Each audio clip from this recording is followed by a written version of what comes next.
আল্লাহ সব কিছু কোরআন মাজিদের মধ্যে দিয়ে দিয়েছে। যদি আমি কোরআন থেকে বার করতে পারি তো সিরাতে মাসুমিন আলাইহিসসালাম কোরআন মাজিদের ভিতর থেকে বার হবে, সিরাতে পয়গম্বর আলাইহিসসালাম কোরআনে মাজিদের ভিতর থেকে বার হবে, আমাদের জিন্দগি কোরআন মাজিদের ভিতর থেকে বার হবে। আমরা কিভাবে বাঁচব, কিভাবে জীবনযাপন করব, কিভাবে নামাজ পড়ব, কিভাবে রোজা রাখব, কিভাবে কলেমা পড়ব, কেমন কলেমা পড়ব, কোন পদ্ধতিতে নামাজ পড়ব, কিভাবে রোজা রাখব, কোন সময় থেকে কোন সময় পর্যন্ত রোজা রাখব, হজ কিভাবে করব, জাকাত কিভাবে দেব, দান করলে কি হবে, খায়রাত করলে কি হবে, গালি দিলে কি হবে, চুরি করলে কি হবে, নেকি করলে কি হবে, ভালো কাজ করলে কি হবে, খারাপ কাজ করলে কি হবে, সব কিন্তু কোরআন মাজিদের মধ্যে সালাওয়াত সবই কিন্তু কোরআন মাজিদের মধ্যে আছে। দুনিয়ার মধ্যে যত রোগ আছে সমস্ত রোগের ঔষধ কোরআন মাজিদের মধ্যে আছে। এটা আলাদা ব্যাপার কি আমরা বার করতে পারি না, এটা আলাদা ব্যাপার যে আমরা বার করতে পারছি না, আমাদের সে ক্ষমতা নেই। কিন্তু কোরআন মাজিদের যারা ওয়ারিস, কোরআন মাজিদ যাদের ঘরে নাজিল হয়েছে, তারা সব কিছু বলতে পারে কোরআন মাজিদের মধ্যে সব কিছু আছে না নেই। কোরআন মাজিদের মধ্যে আল্লাহ বলছে সব কিছু আছে, মাসুমিন আলাইহিসসালামও বলেছেন কোরআন মাজিদের মধ্যে সব কিছু আছে।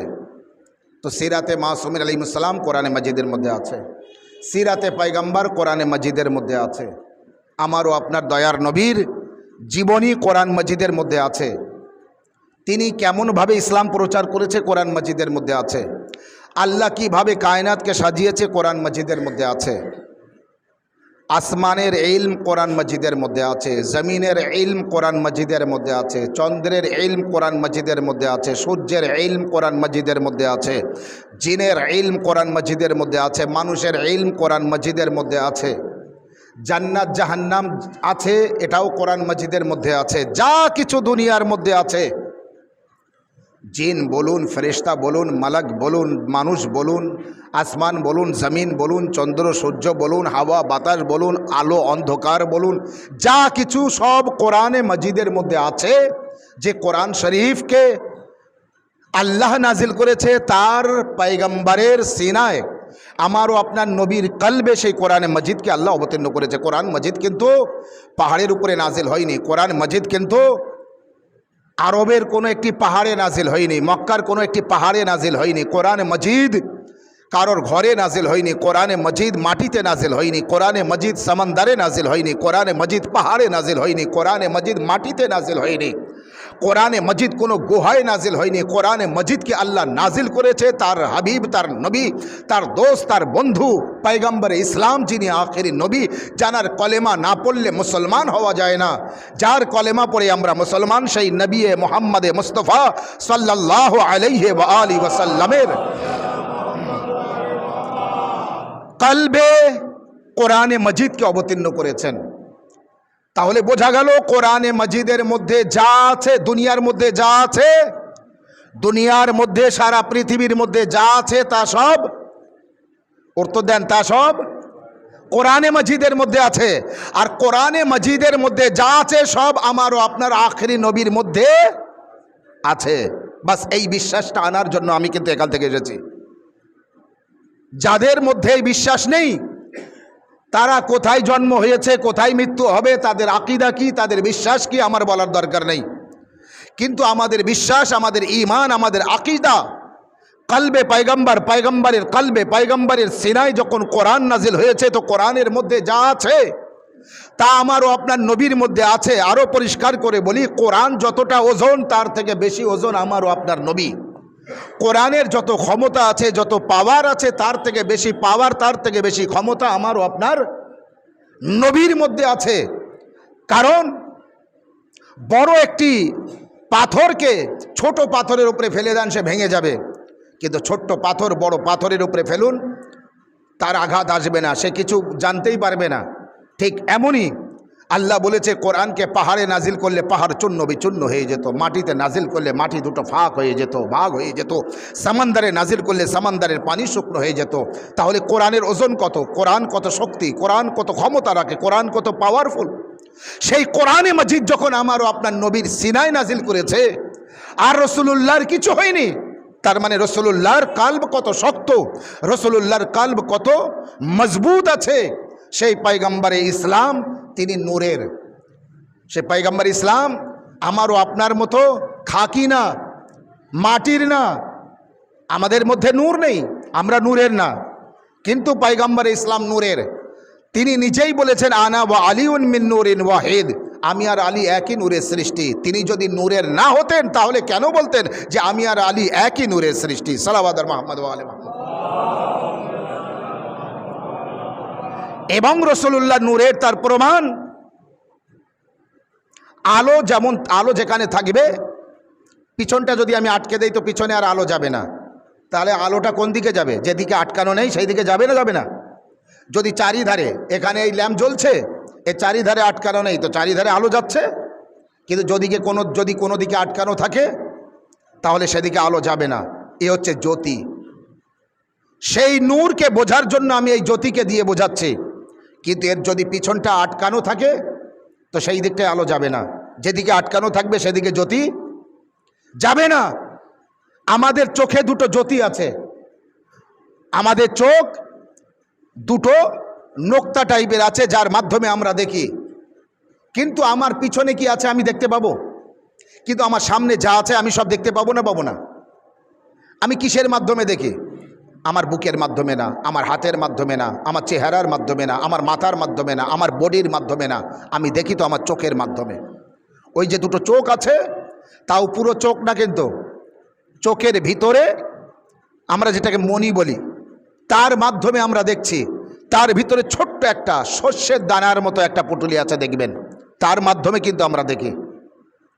কিন্তু আপনি তো দেখছেন সামনে, পিছনে দেখতে পাবেন না, কিন্তু আপনার পিছনে আর দুটো যদি চোখ থাকে তাহলে আপনি দেখতে পাবেন, নতুবা দেখতে পাবেন না।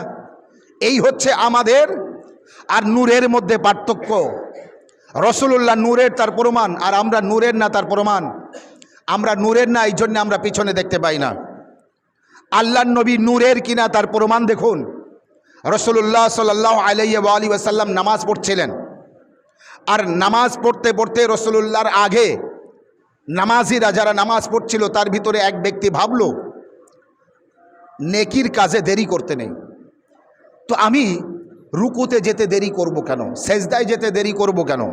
নামাজ পড়ছে নবীর পিছনে, সেই চিন্তা ভাবনা করে রুকু নবীর আগে আগে করলো, সেজদা নবীর আগে আগে করলো।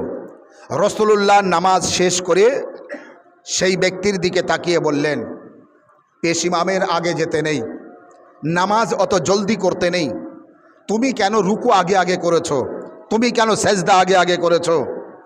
তখন সাহাবায়ে কেরামরা বললেন, হুজুর আপনি তো সামনের দিকে দেখতে পাবেন, পিছনের দিকে আমরা দেখতে পাই না, পিছনে এ কি করেছে আপনি কিভাবে দেখলেন?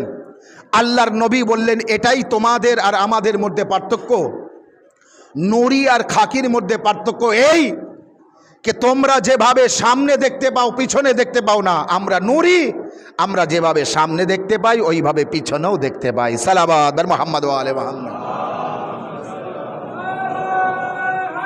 ইয়া আলী ইয়া আলী, আমরা পিছনেও দেখতে পাই। এই জন্যে রসুলুল্লাহ নূরের, আর নূর আলো দেয়, নূর জ্যোতি দেয়, তো রসুলুল্লাহ পিছনেও দেখতে পেয়েছেন। এটা প্রমাণ হলো কে রসুলুল্লাহ নূরের, রসুলুল্লাহ মাটির না। যাদের কাছে এই ঘটনা নেই, দেখুন মাসুমিন আলাইহিস সালামকে যারা পায়নি তারা সত্য ঘটনা পায়নি, আর সত্য ঘটনা যখন পায়নি তো রসুলুল্লাহ জীবনী তারা পাবে না। রসুলুল্লাহর সামনে একজন মহিলা এসে গোশত রান্না করেছে, গোশত, আর রান্না করে রসুলুল্লাহর সামনে এনে পেশ করেছেন, ইয়া রাসূলুল্লাহ আপনি খাবেন, ইয়া রাসূলুল্লাহ আপনার জন্য দিলাম, আপনি গ্রহণ করুন। তো আল্লাহর নবীকে দিলেন। আল্লাহর নবী সেই মাংসকে নিয়ে দোয়া করেছিলেন, পরবর্তীগার এই গোশত আমি একা খাবো না, আয় আল্লাহ যাকে সব থেকে বেশি তুমি আর তোমার রসুল ভালোবাসে, যাকে সব থেকে বেশি তুমি আর তোমার রসুল ভালোবাসে, আর যে সব থেকে বেশি তোমাকে আর তোমার রসুলকে ভালোবাসে, সেই ব্যক্তিকে পাঠিয়ে দাও, এই গোশত আমি খাবো না, সে আর আমি দুজন মিলে খাবো। সালাওয়াত বার মুহাম্মদ ওয়া আলে মুহাম্মদ।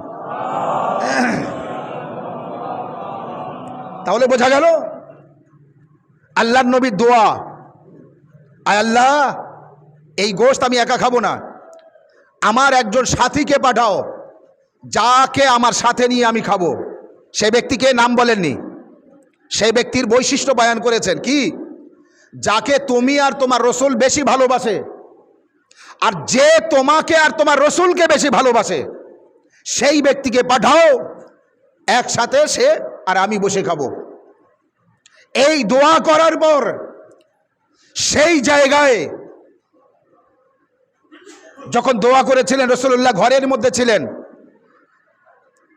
রসুল্লাহর এক স্ত্রী কোনো একজনকে পাঠায়, আল্লাহর নবী গুরুত্ব দেননি।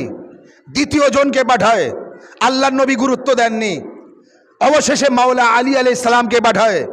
আল্লাহর নবী আলী আলাইহিস সালামের দিকে তাকিয়ে মুস্কি হাসি হেসে বললেন, কে আলী, আসতে এত দেরি করলে কেন? আমি দোয়া তো অনেক আগে করেছি। আচ্ছা, আলী আলাইহিস সালামকে কেউ খবর দেননি? রসুল্লাহ আলী আলাইহিস সালামকে খবর দেননি, রসুল্লাহ আলী আলাইহিস সালামকে বলেননি। কিন্তু আলী আলাইহিস সালাম কিভাবে আসলেন এখানে জানতে হবে। আলী আলাইহিস সালামের ঘর এমনই একটি ঘর, যে ঘরের জন্য মাওলায়ে কায়নাত বলেছিলেন, আয় সাহাবীরা, আয় কাম্বার, আয় মিসাম, আয় সালমান, তোমরা আমার সাথে থাকতে পারো, ফিজ্জার সাথে মোকাবেলা করবে না। তোমরা আমাকে বাইরে থেকে মানো, ফিজ্জা আমার ঘরে থেকে মানে। আমার ঘর এমনই ঘর, যে ঘরের দরজা খুললে আসমানের দরজা দেখা যায়, যে ঘরের দরজা খুললে আসমান দেখা যায়। তাই সালমানে ফার্সি, আবু জার, মেগদাদ, কাম্বার, যে যাই করো না কেন, আমাদের মানো না কেন, আমার ঘরে যে ফিজ্জা আছে, ये ফিজ্জা আসমানের খবরও বলতে পারে। সালাওয়াত বার মুহাম্মদ ওয়া আলে মুহাম্মদ। সাউন্ডটা একটু বাড়াতে হবে, সাউন্ডটা একটু বাড়াতে হবে, কমে গিয়েছে। সালাওয়াত বার মুহাম্মদ ওয়া আলে মুহাম্মদ। তো মাওলায়ে কায়নাত কি বলেছিলেন? রসুল্লাহ আলী আলাইহিস সালামকে খবর দেননি, কেউ আলী আলাইহিস সালামকে ডাকেননি। তাহলে আলী আলাইহিস সালাম ওই সময় আসলেন কিভাবে? মাওলায়ে কায়নাত যখন এসেছেন, তো আল্লাহর নবী বললেন, কে আলী, তুমি আসতে এত দেরি করলে কেন? আমি তো দোয়া অনেক আগে করেছি। তো মাওলায়ে কায়নাত আসতে দেরি কেন করলেন? যদি আসতে দেরি না করতেন, তাহলে দুনিয়ার মধ্যে প্রমাণ হতো না আল্লাহ তার রসুল সব থেকে কাকে বেশি ভালোবাসে, আর কে আল্লাহ তার রসুলকে বেশি ভালোবাসে। ঠিক খায়বারের আলমের ঘটনা আপনি জানেন। প্রথম দিনেই মাওলা আলী আলাইহিস সালামকে যদি আলম দিতেন, অন্যরা বলতো ও আলম নিয়ে আমরাও যেতে পারতাম, আমাদের দিয়ে তো একবার ট্রাই করিনি, আমাদের দিয়ে তো একবারও দেখেনি। তাই আলম দিয়ে দিয়ে দেখেছেন, তারা যায় আর ফিরে আসে, যায় আর ফিরে আসে। এখানেও দুজন এসেছে, আল্লাহর নবী প্রমাণ করে দিয়েছে। আল্লাহর নবী না, আমি বলবো আল্লাহ প্রমাণ করে দিয়েছে। দেখো আল্লাহ তার রসুল কাকে ভালোবাসে, আর কে আল্লাহ তার রসুলকে ভালোবাসে। তো মাওলায়ে কায়নাত আসলেন। এবার বলুন, মাওলায়ে কায়নাত আসলেন কিভাবে? আলী আলাইহিস সালামকে খবর দেননি। আপনি স্মরণ করুন, বুঝতে পারবেন। যখন মসজিদের ভিতরে রসুল্লাহ নামাজ পড়ছিলেন, সাহাবায়ে কেরামরা নামাজ পড়ছিলেন, আর এক ফকির এসে বলেছিল, আমাকে কিছু সাহায্য করো। তো যেহেতু নামাজ পড়ছিল বলে কেউ সাহায্য করেনি, মানে গুরুত্ব দেয়নি। তাকে কিছু দিতে গেলে তো নামাজ ভেঙে যাবে। মাওলা আলী আলাইহিস সালাম রুকুর হালাতে ছিলেন, নিজের হাতের আঙ্গুলের দিকে ইশারা করে সেই ব্যক্তিকে আংটি খুলে দিয়েছিলেন না দেননি? নামাজে রুকুর হালাতে মাওলা আলী আলাইহিস সালাম আংটি দিয়েছিলেন না দেননি? দেননি না? শোনেননি? সালাওয়াত মুহাম্মদ ওয়া আলে মুহাম্মদ। আলী আলাইহিস সালাম নিজের আঙ্গুলের ইশারা করে আংটি দিয়েছিলেন সেই ফকিরকে। বলুন তো, এই আংটি কোন সময় দিয়েছিলেন? ইতিহাস বলছে ওই ব্যক্তি যতক্ষণ পর্যন্ত মসজিদের নামাজিদেরকে টার্গেট করে বলেছে, ততক্ষণ পর্যন্ত মাওলা আলী তার হাতে আংটি দেয়নি। আংটি কোন সময় দিয়েছে? ওই ব্যক্তি যখন মসজিদের নামাজিদের কারোর কাছ থেকে কিছু পায়নি, তখন ওই ব্যক্তি আসমানের দিকে মাথা উঁচু করে বলেছিলেন, আল্লাহ তুমি সাক্ষী থেকেও তোমার নবীর দরবার থেকে খালি হাতে ফিরে যাচ্ছে। কি বলেছিলেন? আল্লাহ তুমি সাক্ষী থেকেও তোমার নবীর দরবার থেকে খালি হাতে ফিরে যাচ্ছে। ওই ব্যক্তি যতক্ষণ মসজিদের মানুষদের কাছে চেয়েছিল ততক্ষণ পর্যন্ত উত্তর পায়নি, অর্থাৎ আংটি পায়নি। আংটি কোন সময় পেয়েছে? যেই আল্লাহকে জানিয়েছে, আর সাথে সাথে মাওলা আলী তখন আঙুলের ইশারা করে তাকে আংটি দিয়েছে। তার মানে কি? আওয়াজ দিয়েছে কিন্তু শুনতে পায়নি। যেই দরজার শিকল নাড়া দিয়েছে ঘরের লোক বুঝতে পেরেছে এবার আমাকে ডাকছে। ঘরের সামনে এসে যদি আওয়াজ দেওয়া হয়, কাকে আওয়াজ দিচ্ছে না কাকে দিচ্ছে, ভিড়ের ভিতরে কাকে আওয়াজ দিচ্ছে কে জানে, কিন্তু যখন আপনি নাম ধরে বলবেন তখন সে উত্তর দেবে না। আপনি যখন একটা ভিড়ের মধ্যে আওয়াজ দেবেন কারোর নাম না ধরে, তখন এ বলবে ওকে ডাকছে, ও বলবে ওকে ডাকছে, উত্তর তো কেউ দেবে না। যদি আপনি কারোর নাম ধরে উত্তর ডাকেন, আওয়াজ দেন, তখন ওই ভিড়ের ভিতরে কেউ উত্তর না দিক আর না দিক, সেই ব্যক্তি উত্তর দেবে? দেবে না দেবে না? হ্যাঁ তো উত্তর দেন, দেবে না দেবে না? সেই ব্যক্তি উত্তর দেবে যেই শিকল নাড়া দিয়েছে আর ঘরের ভিতর থেকে আবার উত্তর এসেছে। না বোঝাতে পারিনি? ফকির যখন আল্লাহর দরবারের শিকল নাড়া দিয়ে আল্লাহর নাম ধরে বলেছে, আল্লাহ তুমি সাক্ষী থেকো তোমার নবীর দরবার থেকে খালি হাতে ফিরে যাচ্ছি, যে আসমানের শিকল নাড়া দিয়েছে সাথে সাথে জমিনের আলী আওয়াজ দিয়েছে আসমানের আলীকে, উত্তর আসছে জমিনের আলী থেকে। আসমানের আলীকে, আল্লাহর আর এক নাম আলী, আসমানের আলীকে ওই ফকির বলছে আল্লাহ তুমি সাক্ষী থেকো আমি কিন্তু খালি হাতে ফিরে যাচ্ছি। যেই বলেছে মাওলাই কায়নাত তখন আঙুলের ইশারা করে তাকে আংটি দিলেন আর সে আংটি নিয়ে চলে গেল। এই হচ্ছে রিলেশন, সম্পর্ক। যখন ওখানে ঘা দিয়েছে, ওখানে আওয়াজ দিয়েছে, নড়ে উঠেছে, এখানে আল্লাহকে জানিয়েছে, আল্লাহর ওলি, আল্লাহর তরফ থেকে কে সাহায্য করবে? আল্লাহর ওলি সাহায্য করবে না? আল্লাহ কোরআন পাকের মধ্যে কি বলেছে? ওয়াল্লাহু ইয়াসিমুকা মিনান নাস, হে রাসূল আমি তোমাকে মানুষের, খারাপ মানুষ তাদের হাত থেকে তোমাকে আমি বাঁচাবো, শত্রুর হাত থেকে তোমাকে আমি বাঁচাবো। আয়াতে বাল্লিগের শেষ অংশে এটা আছে না নেই? ইয়া আইয়ুহার রাসূল বাল্লিগ মা উনজিলা ইলাইকা মির রাব্বিক ওয়া ইল্লাম তাফআল ফামা বাল্লাগতা রিসালাতাহু ওয়াল্লাহু ইয়াসিমুকা মিনান নাস, ওয়াল্লাহু ইয়াসিমুকা মিনান নাস।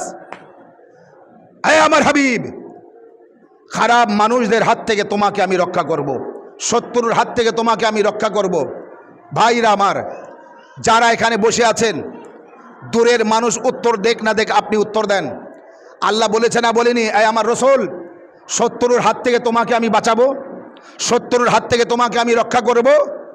ওহদের যুদ্ধে শত্রুরা যখন রাসূলুল্লাহর দিকে পাথর ছুঁড়ে মেরেছিল আর দাঁত শহীদ হয়ে গিয়েছিল, দাঁত ভেঙে গিয়েছিল, আল্লাহ এসেছিল সাহায্য করতে? গালের থেকে হাত নাড়ান, উত্তর দেন। আল্লাহ এসেছিল সাহায্য করতে? আল্লাহ তো কোরআন পাকের মধ্যে বলছে আমি তোমাকে সাহায্য করব। এসেছিল আল্লাহ সাহায্য করতে? দেখুন আমি গল্প করছি না, প্রথম থেকে কোরআনের আয়াত নিয়ে কিন্তু আমি টুকটুক টুকটুক করে বোঝাচ্ছি। সাই দেবেন তো বোঝাবো, সাই না দেবেন তো আমি পিছিয়ে আসবো, এগিয়ে যাব না আর। সালাবাদ। আমি নবীর সিরাত বোঝাচ্ছি, নবীকে বোঝাচ্ছি। আল্লাহ বলেছে শত্রুর হাত থেকে তোমাকে আমি রক্ষা করব। তাহলে ওহদের যুদ্ধে যখন নবী, শত্রুরা নবীকে মারছে পাথর ছুঁড়ে, তো আল্লাহ আসবে না সাহায্য করতে? আল্লাহ তো বলেছে আমি সাহায্য করতে যাব। আল্লাহ এসেছিল সাহায্য করতে? না। কে এসেছিল? আল্লাহর ওলি এসেছিল। আল্লাহর ওলি এসেছিল। আল্লাহ যাকে নিজের শের বানিয়েছে, আল্লাহ যাকে নিজের ওলি বানিয়েছে, সেই মাওলায়ে কায়নাত এসে সাহায্য করেছে, আল্লাহর তরফ থেকে সাহায্য করেছে। এখানেও যেই ফকির আল্লাহকে জানিয়েছে আল্লাহ তুমি সাক্ষী দেখো তোমার নবীর দরবার থেকে ফিরে যাচ্ছে খালি হাতে। আর রাহমাতাল লিল আলামিনের দরবার থেকে কেউ খালি হাতে ফিরে যায় না। যেই নাকি এই কথা বলেছে, সাথে সাথে আল্লাহর ওলি আংটি দিয়ে দিয়েছে, সাথে সাথে আল্লাহর ওলি আংটি দিয়েছে। এ হলো রাসূলুল্লাহর মদদগার, আল্লাহর তরফ থেকে। আল্লাহ বলছে ওয়ালা রাতবিন ওয়ালা ইয়াবিসিন ইল্লা ফি কিতাবিম মুবিন, যা কিছু আছে দুনিয়ার মধ্যে সব কিতাবে মুবিনের মধ্যে আছে। কিতাবে মুবিন কোরআনে মজিদ, কোরআনে মজিদের মধ্যে সব আছে। তো সেই মাওলায়ে কায়নাতের কথা বলছিলাম, যিনি জানাকে নিয়ে রসুলুল্লাহ সেই গোশত খেয়েছিলেন এবং প্রমাণ করে দিয়েছিলেন সব থেকে বেশি আল্লাহকে যে ভালোবাসে, আল্লাহর নবীর পরে সব থেকে যে বেশি আল্লাহ তার রসুলকে ভালোবাসে, সে হলো মাওলা আলী। এই জন্যেই তো রসুলুল্লাহকে যখন যখন ওহদের যুদ্ধে বলুন, খয়বারের যুদ্ধে বলুন, আর খান্দাকের যুদ্ধে বলুন, আর বদরের যুদ্ধে বলুন, আল্লাহ এক জায়গায়ও আসেনি কিন্তু রসুলুল্লাহকে সাহায্য করতে। এসেছিল? কোনো জায়গায় আসেনি। আমি আপনাকে পরিষ্কার করে বলি, যেদিন রসুলুল্লাহর জানাজা মুবারক, পবিত্র দেহ মুবারক পড়েছিল, 3 দিন আল্লাহ এসেছিল দাফন কাফন করতে, আল্লাহ এসেছিল গোসল দিতে, আল্লাহ এসেছিল কাফন পরাতে, আল্লাহ এসেছিল সাহায্য করতে, আসেনি তো? আল্লাহ এদিকে বলছে কে, রসুল তোমাকে আমি শত্রুর হাত থেকে রক্ষা করব। রক্ষা করবে আল্লাহ, কিন্তু আল্লাহ নিজের তরফ থেকে একজনকে পাঠিয়েছে দুনিয়ায়, যে আমার তরফ থেকে আমার রসুলকে সাহায্য করবে। এই জন্যেই তো যে যেভাবেই রসুলুল্লাহকে ছেড়ে সাকিফায় চলে যাক, আর কোথাও চলে যাক, যেতে পারে, কিন্তু মাওলায়ে কায়নাত তিনি রসুলুল্লাহর পবিত্র দেহ মুবারক ছেড়ে কোথাও যাননি। তো আল্লাহর তরফ থেকে রসুলুল্লাহকে সাহায্য কে করছেন? জানাজা বলুন, দাফন বলুন, কাফন বলুন, গোসল দেওয়া বলুন, কেউ করতে পারেনি মাওলা আলী আলাইহিস সালাম ছাড়া। এই জন্যেই তো যখনই ইয়ামান থেকে এক ব্যক্তি, নাম তার হাবিব বিন মালিক, সেই ইয়ামানের বড় একজন লিডার, ইয়ামানের বাদশাহ বললে ভুল হবে না, তার একটি মেয়ে ছিল যার একটা চোখ খারাপ ছিল, যার একটা হাত খারাপ ছিল, যার একটা পা খারাপ ছিল, চলতে পারতো না। এবং তার চোখ খারাপ ছিল, একটা না 2 চোখ খারাপ, দেখতে পেত না, চলতে পারতো না, পা খারাপ। আপনি ভাবতে পারেন, আচ্ছা একটা বাদশার মেয়ে, ধনী লোকের মেয়ে, এত পয়সা আছে তার, বস্তা বস্তা টাকা তার পিছনে খরচ করেছে, নিজের মেয়েকে ভালো করতে পারিনি। তাকে এক ব্যক্তি বলেছিল, আচ্ছা হ্যাঁ, তার আগে সেই ব্যক্তি দেশের বিভিন্ন জায়গায় গিয়েছে নিজের মেয়েকে ভালো করার জন্য, ভালো করতে পারেনি। যার একটি মাত্র সন্তান আর আছে অনেক পয়সা, সে তার সন্তানকে ভালো করার জন্য যে যেখানে বলবে সেখানে নিয়ে যাবে না, যাবে না? আর যার বাড়িতে আল্লাহ না করুক কোনো মুসিবত আসে, কেউ দুর্বল হয়ে পড়ে, শরীর খারাপ হয়, তখন কিন্তু তাকে বিভিন্ন লোক বিভিন্ন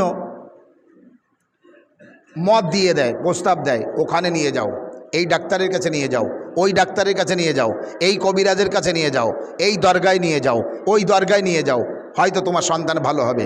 এইভাবে হাবিব বিন মালিককে লোক বলতো এখানে নিয়ে যাও, ওখানে নিয়ে যাও।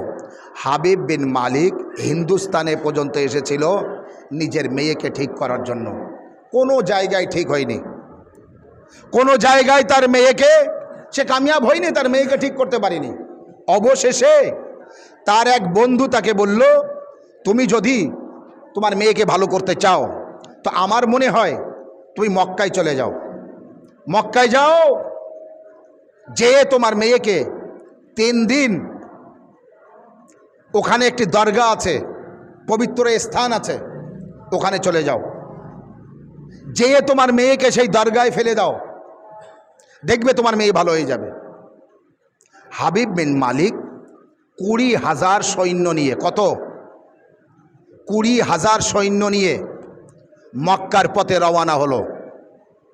তাহলে কত বড় বাদশাহ, কত বড় লিডার, কত তার পয়সা, 20,000 সৈন্য নিয়ে মক্কার পথে রওনা হলো।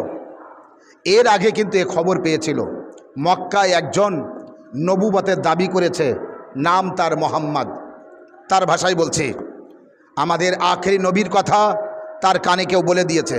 আচ্ছা সে মুসলমান না, কিন্তু হাবিব বিন মালিক মুসলমান না, অমুসলিম, কিন্তু সে মুসলমানের দরগায় যাচ্ছে আর খবর দিয়েছে যে মক্কায় একজন নবুবতের দাবি করেছে, নাউজুবিল্লাহ, তাকে বলা হয়েছে সে খুব জাদু দেখায়, সে খুব জাদু করে, তার সামনে যে যায় সে ভুলে যায়।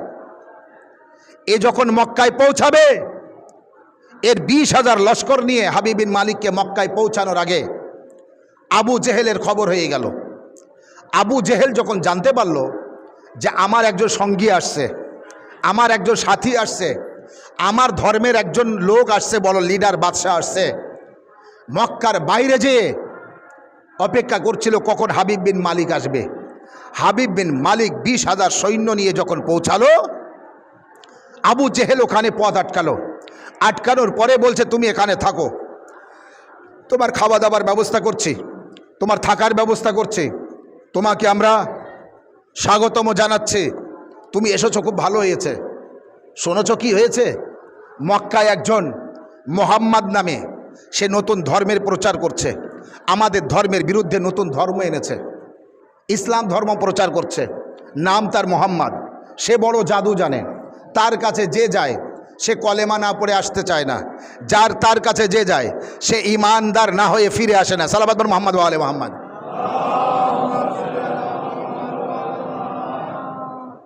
আবু জেহেল ঠিক এইভাবে হাবিব বিন মালিকের ব্রেন ওয়াশ করছে, যাতে হাবিব বিন মালিক মুসলমান না হয়, হাবিব বিন মালিক কলেমা না পড়ে।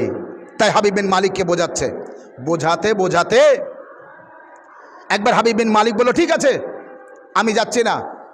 নিজের প্রতিনিধি একজন, তার নাম হুর, কারবালার হুর না, আলাদা, তার নাম হুর ছিল, তাকে পাঠালো, যাও যে মোহাম্মদকে আমার কাছে ডেকে নিয়ে এসো, যাও ডেকে নিয়ে এসো। যেহেতু বাদশাহ বড় লিডার, তাই মোহাম্মদ আসবে তার কাছে, তার চিন্তা ভাবনা এই, যাও মোহাম্মদকে আমার কাছে ডেকে নিয়ে এসো। যেই আল্লাহর নবীর কাছে গেলেন, মসজিদে নববীর খবর পেলেন, মসজিদে নববীর ভিতরে আল্লাহর নবী নামাজ পড়ছেন। সেই হোর মসজিদে নববীর দরজার পাশে দাঁড়িয়ে আছে।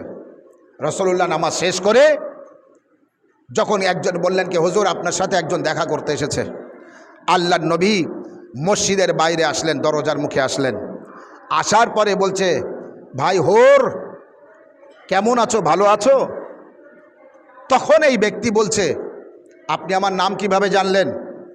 আমার দেশ অন্য জায়গায়, আপনার দেশ এখানে, আপনি কোনোদিন আমাকে দেখেননি, আমি কোনোদিন আপনাকে দেখিনি, আপনি আমার পরিচয় জানেন না, আমিও আপনার পরিচয় জানি না, আপনার সাথে আমার কোনোদিন কথা হয়নি, আমার সাথে আপনার কোনোদিন কথা হয়নি, কেউ কাউকে কোনোদিন দেখেনি, আপনি আমার ওখানে যাননি, আমি এখানে কোনোদিন আসিনি, আপনি আমার নাম কিভাবে জানলেন? আল্লাহর নবী বললেন, হোর আমি তোমার নামও জানি, তোমার বাপের নাম জানি, তোমার মায়ের নাম জানি, আমি এটাও জানি তুমি মক্কায় আসার সময় তোমার বাড়িতে ঘরের দরজার পাশে দাঁড়িয়ে, তোমার ঘরের দরজার পাশে দাঁড়িয়ে তোমার সংসারের খরচ বাবদ, তোমার সংসারের খরচ বাবদ 2000 দিরহাম বাড়িতে রেখে এসেছো, তোমার স্ত্রীকে দরজার পাশে দাঁড়িয়ে তোমার স্ত্রীর হাতে দিয়ে এসেছো। ওর তখন বলছে, আমি আমার ঘরের দরজার পাশে দাঁড়িয়ে আমার স্ত্রীর হাতে যে দিরহাম দিয়ে এসেছি, আমার স্ত্রী আর আমি ছাড়া কেউ জানে না। আপনি কিভাবে জানলেন? আল্লাহর নবী বললেন, এটাই তো কথা, আমি শুধু এটা জানি না, তোমার নাম জানি, বাপের নাম জানি, মায়ের নাম জানি। হোর ওই মুহূর্তে আল্লাহর নবীকে বললেন, আপনি আপনার ধর্মে নিয়ে যান, আপনি আমাকে কলেমা শিখিয়ে দিন। আল্লাহর নবী তাকে কলেমা পড়ালেন, আর সে কলেমা পড়ে মুসলমান হলো। সালাওয়াত আর মুহাম্মদ ওয়া আলে মুহাম্মদ। আমরা যেমন তেমন নবীর উম্মতি না, আমাদের নবীর কেরামতি দেখুন, আমাদের নবীর ক্ষমতা দেখুন, আমাদের নবীর মুজেজা দেখুন, আমাদের নবীর ইলম দেখুন, আমাদের নবীর কতটা খবর রাখেন গায়েবের। যখন আচ্ছা এ হোর কি জন্য এসেছিল? রাসূলুল্লাহকে ধরে নিয়ে যাবার জন্য হাবিব বিন মালিকের কাছে। হোর নবীর সাথে আর কোনো কথা বললেন না, কলেমা পড়ে ইসলাম গ্রহণ করে বলছে, ইয়া রাসূলুল্লাহ আমি এসেছিলাম আপনার সামনে কাফির হয়ে, এখন আমি আপনার সামনে থেকে যাচ্ছি মুসলমান হয়ে। হোর সোজা ফিরে গেল ঘোড়া নিয়ে হাবিব বিন মালিকের কাছে। হাবিব বিন মালিক যখন বলছে তুমি একা এসেছো কেন, মোহাম্মদ কোথায়, মোহাম্মদকে নিয়ে আসতে পারোনি? হোর তখন বলছে মোহাম্মদকে আমি কেন নিয়ে আসব, আমি মোহাম্মদকে নিয়ে আসতে পারি না। আমি এখন আগে যা ছিলাম তা নেই, আমি আগে যা ছিলাম তা নেই। আগে আমি আপনার গোলাম ছিলাম, আগে আমি আপনার চাকর ছিলাম, আগে আমি আপনার ধর্মে ছিলাম, এখন আমি মোহাম্মদের ধর্মে গিয়েছি, আমি ইসলাম গ্রহণ করেছি। আমি গিয়েছিলাম কাফির হয়ে, আমি এসেছি মুসলমান হয়ে। সালাওয়াত আর মোহাম্মদ ওয়া আলে মোহাম্মদ। রাগ হবে না, হবে না? বাদশার রাগ হবে না, হবে না? হাবিব বিন মালিকের রাগ হবে? হ্যাঁ, রাগ হলো। রেগে গড়গড় করতে করতে কাউকে কিছু না বলে ঘোড়া নিল, ঘোড়ার পিঠে সাওয়ার হয়ে সোজা নবীর কাছে। রাসূলুল্লাহ মসজিদের ভিতরে নামাজ পড়ছিলেন, যেই আল্লাহর নবীর কাছে গেলেন, দরজার পাশে দাঁড়িয়ে আছে একজন, বলেছে হুজুর আপনার সাথে একজন দেখা করতে এসেছে। আল্লাহর নবী নামাজ শেষ করে মসজিদের গেটের সামনে আসলেন, আসার পরে বললেন ভাই হাবিব বিন মালিক ভালো আছো? সালাওয়াত আর মুহাম্মদ ওয়া আলে মুহাম্মদ। হাবিব বিন মালিকের কেন সামনের দিকে আসলে মুখ দেখা যায়, সাইডে থাকলে মুখ না দেখতে হয় নাকি? একটু সামনের দিকে আসতে হয়, মুখ না দেখলে মজুরি ভালো হয় না। সালাওয়াত আর মুহাম্মদ ওয়া আলে মুহাম্মদ। হ্যাঁ, হাবিব বিন মালিক, ঘটনাটা শুনুন। যেই নাকি হাবিব বিন মালিক এবার রেগে গড়গড় করতে করতে, আচ্ছা নিজের মেয়েকেও নিয়ে গিয়েছে, কিন্তু ওই 20,000 সৈন্যের ভিতরে তার মেয়েও আছে। তাহলে মেয়ে ওই মুহূর্তে কোথায় আছে? ওই কাফেলা যেখানে আছে, হাবিব বিন মালিকের 20,000 সৈন্য যেখানে আছে সেই জায়গায় মেয়েও আছে, তাম্বুর মধ্যে। হাবিব বিন মালিক ঘোড়ার পিঠে সাওয়ার হয়ে যেই নবীর কাছে গেলেন, আল্লাহর নবী মসজিদের বাইরে এসে হাবিব বিন মালিককে বলছে কেমন আছো হাবিব বিন মালিক, ভালো আছো? হাবিব বিন মালিক কেমন আছো, ভালো আছো? হাবিব বিন মালিক বলছে আমি রাগে, আমি ভালো কি খারাপ জিজ্ঞাসা করতে হবে না, আমি ভালো কি খারাপ বলতে হবে না, আমি তোমার কাছে ভালো খারাপ শুনতে আসিনি। শুনেছি তুমি নাকি নতুন ধর্ম প্রচার করছো, ইসলাম প্রচার করছো, তোমার বড় কেরামতি আছে। আমারও আপনার নবী বললেন তুমি কি জানতে চাও?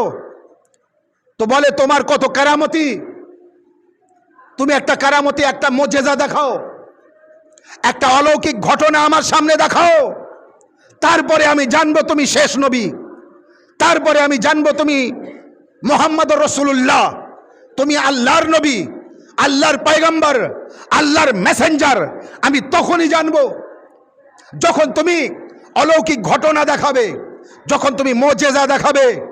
আমারও আপনার দয়ার নবী ওই মুহূর্তে হাবিব বিন মালিককে বললেন হাবিব বিন মালিক তুমি এর থেকে বেশি কি জানতে চাও? অলৌকিক ঘটনা আর কি দেখতে চাও? বলে কি? বলে তুমি যাও, ফিরে যাও, যে দেখো তোমার মেয়ে ভালো হয়ে গিয়েছে আর তোমার জন্য অপেক্ষা করছে। হাবিব বিন মালিক ওখানে আর দেরি না করে সোজা মেয়ের সেই কাফেলায় গিয়েছে, যে দেখে মেয়ের হাতও ভালো, পাও ভালো, চোখও ভালো। একবার বলছে মেয়ে তুমি কিভাবে ভালো হয়ে গিয়েছো? মেয়ে বলছে বাবা আমি, বলছিল না হাবিব বিন মালিক যে আমি ভালো খারাপ জানতে হবে না, তোমার জিজ্ঞাসা করতে হবে না, আগে তুমি অলৌকিক ঘটনা দেখাও। তো যেমন অলৌকিক ঘটনা দেখালেন, বললেন যে যাও দিয়ে দেখো তোমার মেয়ে ভালো হয়ে গিয়েছে, তোমার অপেক্ষা করছে। যেই এসে দেখলো মেয়ে ভালো হয়ে গেছে, হাবিব বিন মালিক বাপ জিজ্ঞাসা করছে মেয়ে তুমি কিভাবে ভালো হয়ে গেলে? সাথে সাথে মেয়ে বলছে বাবা, ঠিক ওই রকম কথা, বাবা আমি ভালো কিভাবে হয়েছি এটা তোমার আগে জানতে হবে না, আগে কলেমা পড়ে এসো। সালাওয়াত আর মুহাম্মদ ওয়া আলে মুহাম্মদ। আগে কলেমা পড়ে এসো, আগে ঈমান নিয়ে এসো, আগে তো মুসলমান হও। হাবিব বিন মালিক ওখান থেকে সোজা চলে গেল, কলেমা পড়ল নবীর কাছে এবং মুসলমান হয়ে গেল। 20,000 সৈন্য সবাইকে নিয়ে হাবিব বিন মালিক কলেমা পড়ে মুসলমান হয়ে গেল। সালাওয়াত আর মুহাম্মদ ওয়া আলে মুহাম্মদ। এক শ্রেণীর মানুষ বলে না ইসলাম প্রচার হয়েছে তলোয়ারের দ্বারায়, কলেমা পড়িয়েছে তলোয়ারের দ্বারায়। এখানে এই ঘটনার দ্বারাই কি বুঝলেন? 20,000 মানুষ কলেমা পড়েছে। কাউকে ভয় দেখিয়েছেন, কাউকে কটু কথা বলেছেন, যুদ্ধ করতে হয়েছে, তলোয়ার চালাতে হয়েছে না। ইসলাম তলোয়ারের দ্বারাই প্রচার হয়নি।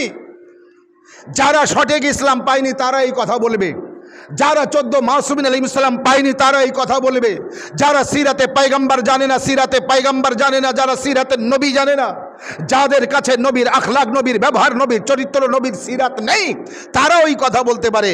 আমরা শিয়ানে আলী এই কথা বলতে পারি না, কারণ আমাদের সামনে 14 মাসুমিন আলাইহিস সালামের সিরাত আছে। সালাওয়াত মুহাম্মদ ওয়া আলি মুহাম্মদ। এই জন্যে আল্লাহর নবীর শেষ সময় পর্যন্ত নবীর সাথে কেউ না থাকলেও মাওলা আলী আলাইহিস সালাম ছিলেন, এবং মাওলায়ে কায়নাত আলী ইবনে আবি তালিব আলাইহিস সালাম সেইভাবে সাহায্য করেছেন যেভাবে তিনি দাওয়াতে জুলাশেরায় ওয়াদা করেছিলেন। দাওয়াতে জুলাশেরায় কি ওয়াদা করেছিলেন? ইয়া রাসূলুল্লাহ, আল্লাহর নবী কি বলেছিলেন? আমার এই কাজে কে সাহায্য করবে? আমার এই কাজে কে সাহায্য করবে বলেছিলেন না, বলেননি দাওয়াতে জুলাশেরায়? মাওলায়ে কায়নাত বলেছিলেন, ইয়া রাসূলুল্লাহ, আমি ওয়াদা করছি আপনার এই কাজে সাহায্য করব। এই যে ওয়াদা করেছেন, খাইবার বলুন, খান্দাক বলুন, বদর বলুন, ওহদ বলুন, যে কোনো যুদ্ধে বলুন, রাসূলুল্লাহকে ছেড়ে সবাই পালাতে পারে, মাওলা আলী পালাতে পারেন না। রাসূলুল্লাহর জানাজা ছেড়ে সবাই চলে যেতে পারে, মাওলা আলী যেতে পারেন না।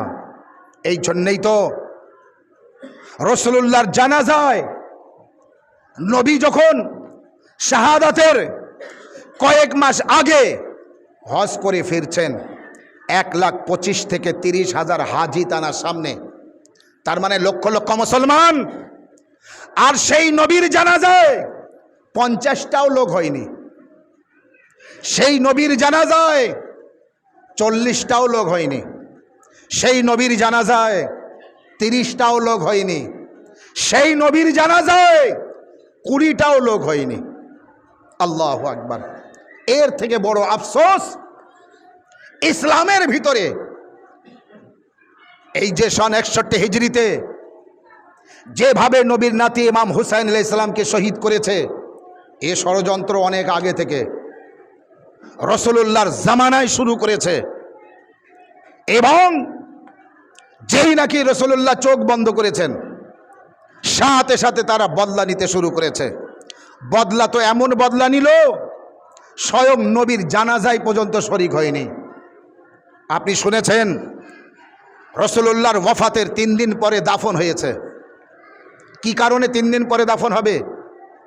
আমাদের দেশে কেউ যদি মারা যায়, যেদিন মারা যায় সেই দিন দাফন হয়। যদি তার দাফনে দেরি হয়, তো লাশ যদি বাইরে থাকে, বাড়ি আসতে দেরি হলো তো জানাজায় দেরি হয়। তার বাইরে কেউ থাকে, তাকে দেশে আসতে দেরি হয়, তো দাফন করতে দেরি হয়। কিন্তু লাশ যদি বাড়িতে থাকে, তার দাফন হতে কোনোদিন দেরি হয়? কিন্তু একবার বুকে হাত রেখে ইনসাফ করে বলুন, পবিত্র কোরআন মজিদ মাথায় রেখে ইনসাফ করে বলুন, নবীর জানাজা কেন 3 দিন পড়েছিল? নবী পাকের জানাজা 3 দিন কেন পড়েছিল? এবং জানাজায় 20 জন ব্যক্তিও কেন হয়নি? রওয়ায়াতে আছে 13 জন ব্যক্তি রাসূলুল্লাহর জানাজায়, বেশি থেকে বেশি 17 জন পর্যন্ত আপনি দেখাতে পারবেন। আল্লাহু আকবার।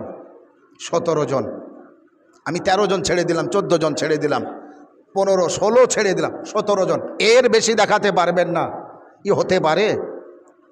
আমাদের এলাকায় একটা ভিখারি যদি রাস্তায় মারা যায়, যার কোনো পরিচয় নেই, তাও কিছু গ্রামের মানুষ তার জানাজা, দাফন কাফন, সৎ কাজ করতে মোটামুটি লোক তো আসে।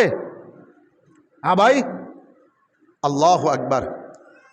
এত রাগ ছিল রাসূলুল্লাহর উপরে, এত রাগ নবীর উপরে, যে জানাজা পর্যন্ত ছেড়ে দিতে হয়েছে। আগে খেলাফত, আগে লিডারশিপ, আগে পদ, আগে ওহদা, আগে নবীর জানাজা না, আগে নবীর দাফন কাফন না। সবাই চলে যেতে পারে, মাওলা আলী আলাইহিস সালাম যাননি। আলী আলাইহিস সালামের সন্তানেরা যাননি। আলী আলাইহিস সালামের নিকটতম যে সমস্ত সাহাবায়ে কেরাম তানারা চলে যাননি, বাকি সবাই চলে গিয়েছিল। কোন জাহান্নামে গিয়েছিল আমার বলার দরকার নেই, কিন্তু যেখানে গিয়েছিল জাহান্নামে গিয়েছিল। আর যদিও ওই দিন জাহান্নামে না যায়, জাহান্নামে যাওয়ার জন্য টিকিট কাটতে গিয়েছিল, জাহান্নামে যাওয়ার জন্য নাম লেখাতে গিয়েছিল। কিন্তু আল্লাহ আল্লাহ রাসূলুল্লাহর ছোট্ট একটি কাফেলা, ছোট্ট একটি দল, কয়েকজন মানুষ মিলে আমারও আপনার দয়ার নবীর দাফন কাফন সারলেন। গোসল মাওলা আলী আলাইহিস সালাম দিয়েছিলেন, এখানে কোনো বিভেদ নেই, সব ধর্মের মানুষ বলে আলী আলাইহিস সালাম গোসল দিয়েছিলেন। কিন্তু জানাজার জন্য মানুষ এখানে আবার মত তৈরি করেছে। আমি ও বিষয়ে আলোচনা করতে যাচ্ছি না, বাস লম্বা হয়ে যাবে মজলিস, এই কারণে। তো মাওলায়ে কায়নাত নিচে রাসূলুল্লাহর দাফন কাফন সারলেন। এই তারিখ ছিল, আজকের তারিখ 28শে সফর। এই তারিখে আমাদের দয়ার নবী দুনিয়া ছেড়েছিলেন। কিন্তু মাওলা আলী আলাইহিস সালাম অপেক্ষা করছিলেন যারা এদিকে ওদিকে চলে গিয়েছে তারা আসুক, একসাথে জানাজার কাজ সারব, যাতে ওরা পরে এসে না বলে আমাদের জন্য অপেক্ষা করুনি কেন। কিন্তু মাওলা আলী আলাইহিস সালাম যখন দাফন কাফন সেরে আসলেন, তারপরে তারা এসেছিল। আমি বলবো, ইয়া রাসূলুল্লাহ, আপনার জানাজায় তবুও 13 জন বলুন 17 জন বলুন, আপনার জানাজা দাফন কাফন করার জন্যে লোক হয়েছে। আপনার লাশা মোবারক খাটিয়ায় তোলার মতো লোক ছিল, আপনার গোসল দেওয়ার মতো লোক ছিল, কাফন পরানোর মতো লোক ছিল, দাফন করার মতো লোক ছিল। কিন্তু কারবালায় ইমামে হুসাইন আলাইহিস সালামের না দাফন করার জন্য কেউ আছে, না কাফন পরানোর কেউ আছে। যারা ছিল তাদের তো বন্দি করে রাখা আছে। এই ছিল ইমামে হুসাইন আলাইহিস সালামের কারবালায় পবিত্র দেহ মুবারক পড়ে আছে। না কেউ গোসল দিতে আসছে, না কেউ কাফন পরাতে আসছে, না কেউ দাফন করতে আসছে, না ভাষায় রসুলের উপরে ঘোড়া চালাতে আসছে, লাশকে পামাল করতে আসছে। এই তারিখ ছিল কি এই তারিখে আমাদের দ্বিতীয় ইমামে হাসান আলাইহিস সালাম ও শাহাদাত বরণ করেছিলেন। ইমামে হাসান আলাইহিস সালামকে কিভাবে বিষ দিয়ে শহীদ করলো আমিরে শাম, যার মুসাহেব শুনছিলেন, যার কথা শুনছিলেন মুসাহেবে, আমিরে শাম বিষ পাঠায় আর ইমামে হাসান আলাইহিস সালামের স্ত্রী জায়দার দ্বারায় এমনভাবে বিষ পান করায়। মাওলা ইমামে হাসান আলাইহিস সালাম রোজায় ছিলেন, আর রোজার হালাতে তিনি যখন সেই শরবত, সেই পানি পান করলেন, যাতে সেই বিষাক্ত বিষ মাখানো ছিল, ইমামে হাসান আলাইহিস সালাম সেই পানি পান করার পর আজাদারো ইমামে হাসান আলাইহিস সালামের সারা শরীর নীল হয়ে যায়। সারা শরীর যখন নীল হয়ে যায়, ইমামে হাসান আলাইহিস সালামের শরীর থরো থরো কাঁপতে থাকে। যখন থরো থরো কাঁপতে থাকে, হায় ইমামে হুসাইন আলাইহিস সালাম ইমামে হাসান আলাইহিস সালামের পাশে আসেন। ভাইয়া হাসানকে দেখে একবার ইমামে হুসাইন আলাইহিস সালাম বলতে থাকে, ভাইয়া এ সর্বনাশ কে করেছে? আজাদারো ইমামে হাসান আলাইহিস সালাম একবার স্ত্রী জায়দাকে বলেছিলেন, জায়দা কি আমি তোর ভালো স্বামী ছিলাম না? কেন তুই এত বড় সর্বনাশ করলি? কেন তুই নিজের হাতে আমাকে বিষ খাওয়ালি? জায়দা তুই কাজটা ভালো করিসনি, জায়দা তোর জীবনে ভালো হবে না। এরপরে ইমামে হাসান আলাইহিস সালাম আরও একটি কথা বলেছিলেন, জায়দা যে আশায় তুই আমার সেই কাজ করেছিস, যে আশায় তুই আমার এই সর্বনাশ করেছিস, এই ক্ষতি করেছিস জায়দা, তোর সে আশা পূরণ হবে না। এরপরে ইমামে হাসান আলাইহিস সালামের শরীর আরও জখম হতে থাকে, আরও থরো থরো কাঁপতে থাকে। এরপরে ইমামে হাসান আলাইহিস সালামের বমি হতে থাকে। ইমামে হাসান আলাইহিস সালাম তখন বলেছিলেন, আমার জন্য একটি বাটি নিয়ে আসা হোক, যাতে আমার বমি হচ্ছে আমি তাতে বমি করব। ইমামে হাসান আলাইহিস সালামের যখন বমি হতে থাকলো, আজাদারো ইমামে হাসান আলাইহিস সালামের বমিতে আর কিছু আসছিল না, বাস্তানার দিল কলেজা টুকরো টুকরো হয়ে মুখ থেকে বার হতে থাকে। কতটা কষ্ট হচ্ছিল ইমামে হাসান আলাইহিস সালামের। যখনই জনাবে যায়েনব সালামুল্লাহ আলাইহা এই খবর পান, জনাবে যায়েনব যখন চলে আসছেন, ভাইয়া হাসানের এই খবর শুনে ইমামে হাসান আলাইহিস সালাম বললেন, ভাইয়া এ হুসেন, আমার বমির ওই পাত্রটি একদিকে রেখে দাও, গোপন জায়গায় রাখো, আমার বোন যায়েনব দেখলে সহ্য করতে পারবে না।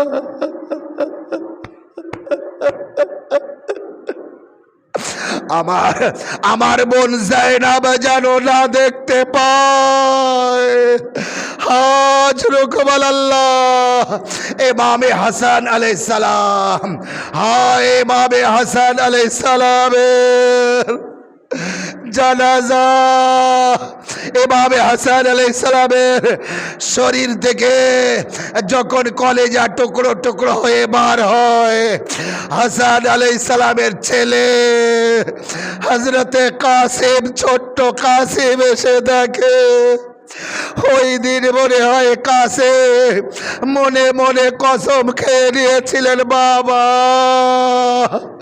তোমার কলেজা টুকরো টুকরো হয়ে বার হয়েছে, বাবা তবুও তোমার কলেজার সামনে আছে টুকরো স্বরূপ।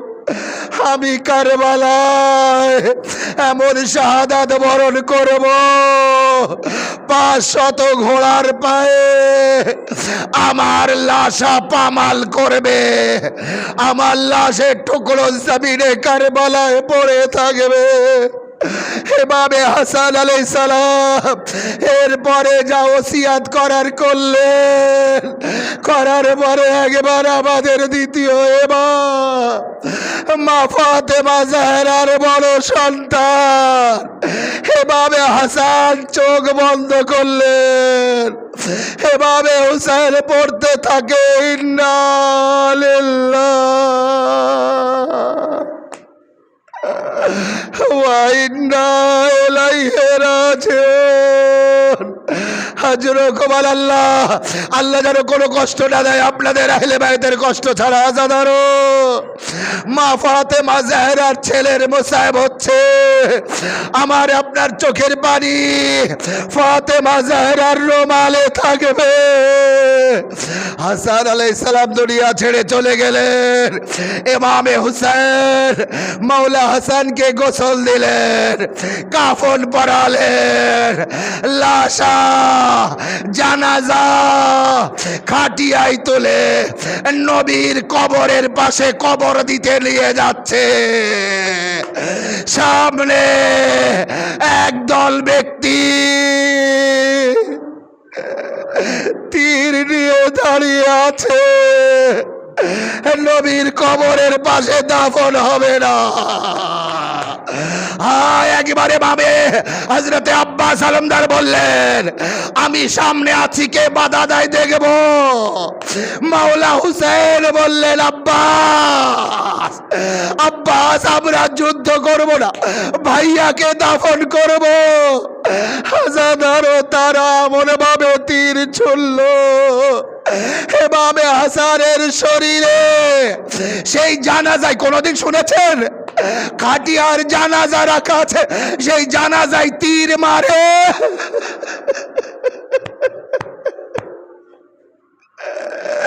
এভাবে হাসান আলাইহিস সালামের জানাজায় এমন ভাবে তীর মারা হলো, নবীর কবরের দিকে নিয়ে যাওয়া গেল না, নবীর মাজারের দিকে নিয়ে যেতে দিল না। লাশ আবার ফিরে ঘরে আসলো। জনাবে যায়েনব মাটিতে বসে বসে কাঁদছিলেন। যেই লাশ ফিরে আসে, জনাবে যায়েনব একবার বলে, ভাইয়া কবরস্থান কোথায় আর আমার ভাইয়ের লাশ কোথায়? এ ভাইয়া হুসেন, কেন আমার ভাই হাসানকে দাফন করা হলো না? আরে লাশে এতটা তীর কেন? কারা এই সর্বনাশ করেছে? যদি আজ আমার বাবা থাকতো করতে পারত, যদি আমার নানা থাকতো করতে পারত। এভাবে হাসানের লাশা থেকে তীর গুলি টেনে টেনে বার করা হলো। আবার মনে হয় এখানে ইমামে হুসাইন বলেছিলেন, ভাইয়া তোমার লাশে তীর, এ ভাইয়া তোমার লাশে তীর, কারবালায় আমার লাশ তীরের উপরে থাকবে।